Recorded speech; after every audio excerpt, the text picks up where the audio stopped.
Assalamualaikum warahmatullahi wabarakatuh. Hai semuanya, nama saya Anita Ilustari, NPM 202021 Di sini saya akan menceritakan kembali tentang hasil simak saya terhadap film yang saya tonton, yaitu film Miracle in Cell Number 7.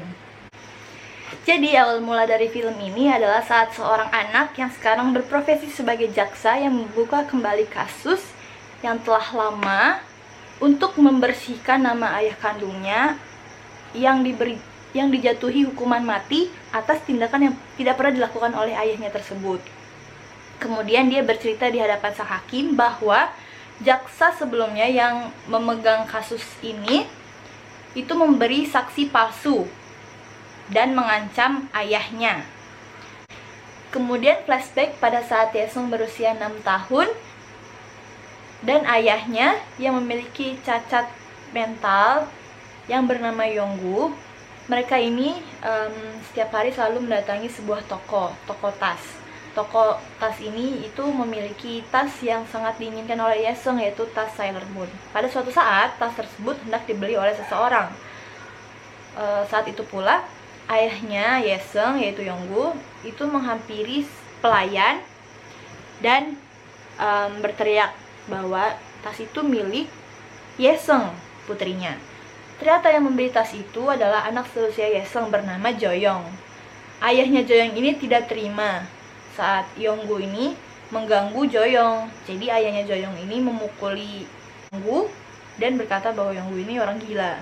Kemudian Yesung menangis dan memohon untuk tidak memukul ayahnya.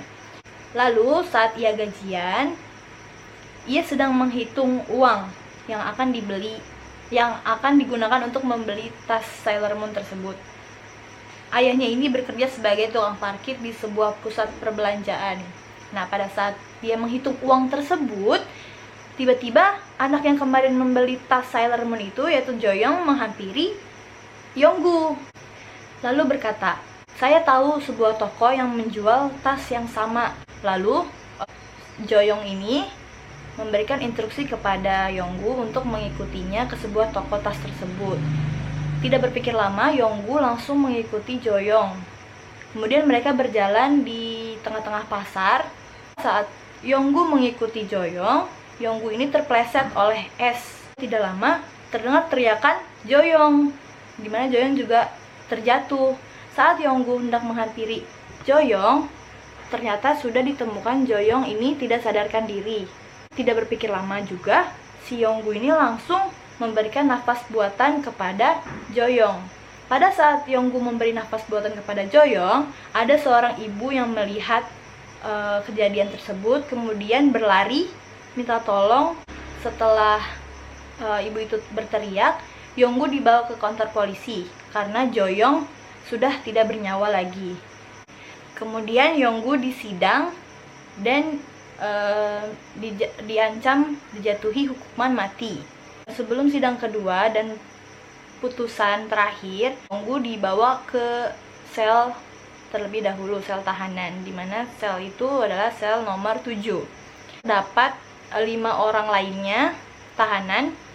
Yang pertama itu ada gangster, yang kedua ada pencopet, yang ketiga ada penipu, yang keempat ada penipu tua, dan yang kelima ada pencabul. Kemudian pada saat Yonggu ini memasuki sel nomor 7 tersebut, para tahanan tidak langsung menerima Yonggu. Tiba hari di mana Yonggu menyelamatkan ketua gangster dari serangan tahanan yang ingin menyerang gangster tersebut.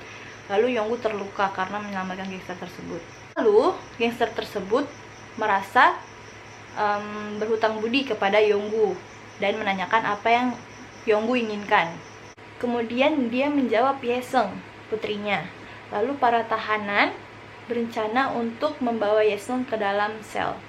Di hari, penjara membuat pentas seni yang berisikan paduan suara dari gereja, di mana gereja tersebut membawa beberapa anak dari panti asuhan. Dan anak dari panti asuhan itu salah satunya adalah Yesung. Pada saat hari itu tiba, Yesung diculik oleh para tahanan dari sel nomor 7 tersebut. Lalu Bertemulah Yeseng dan ayahnya. Pada saat ingin mengembalikan Yeseng, ternyata bis yang membawa para paduan suara tadi sudah pergi dan Yeseng tidak jadi pergi. Kemudian Yeseng kembali lagi kepada sel nomor 7 tadi selama 3 hari. Kantor polisi mendapat laporan bahwa anak dari panti asuhan menghilang saat acara paduan suara.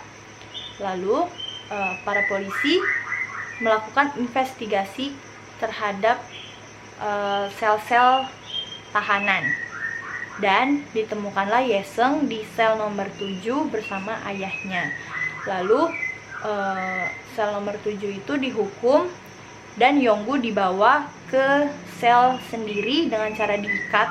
Keesokan paginya ada seorang tahanan yang mengamuk karena tidak terima saat tahu bahwa ada seorang anak di dalam sel. Lalu tahanan itu dibujuk oleh ketua polisi.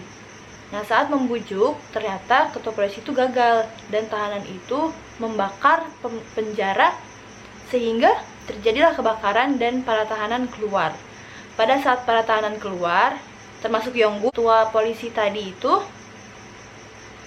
hendak menyelamatkan tahanan yang mengamuk tadi untuk keluar dari tempat itu. Tapi tahanan itu menolak dan terpaksa Pak polisi itu masuk ke dalam tempat si tahanan. Kemudian dia terjebak. Lalu Yonggu melihat Pak polisi itu dan menyelamatkan mereka. Kemudian mereka berdua tidak sadarkan diri dan pada saat sadarkan diri, Pak polisi melihat Yonggu ada di sebelah ranjangnya. Kemudian dokter berkata bahwa Yonggu lah yang menyelamatkan dirinya. Kemudian Pak polisi ini selalu mengamati Yonggu dari kejauhan dan berpikir bagaimana seorang Yonggu yang berbaik hati itu dapat melakukan tindakan kekerasan terhadap anak kecil. Muncullah empati dari seorang Pak polisi terhadap Yonggu dan kemudian ketua polisi tersebut memberikan izin Yeseng masuk ke dalam sel. Karena kehadiran Yeseng di sel tersebut terjadi banyak perubahan dan kegembiraan terhadap para tahanan di sel nomor 7 tersebut. Kemudian ketua Pak polisi mulai mencari tahu sendiri sebenarnya apa yang terjadi pada kasus Yonggu karena dia merasa ada kejanggalan di sini.